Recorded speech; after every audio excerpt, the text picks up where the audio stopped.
দুর্গাপুজোর প্যান্ডেলের ভিডিওগুলো একটা ভিডিওতে দেখানো সম্ভব নয়, তাই তোমাদের পার্টে পার্টে দেখাচ্ছি। তো এই থিমটা করেছিল স্বর্গ নরকের, আমার তো খুব সুন্দর লেগেছে।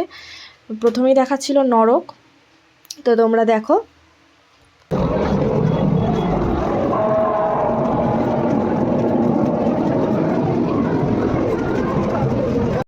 তো আমরা এরপর এখান থেকে ঢুকে যাব স্বর্গে।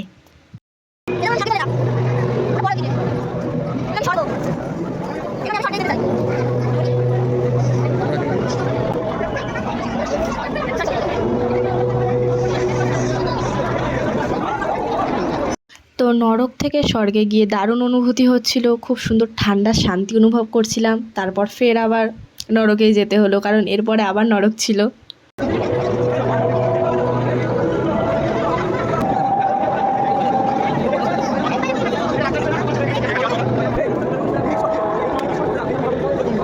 আর এরপর ছিল ফুটন্ত তেলে চচ্চড়ি করা, মানে যারা পাপ করে তাদের ফুটন্ত তেলে ভাজে, সেটাই। এটা আমার দারুণ লেগেছে। পার্ট 3 পরে আসবে।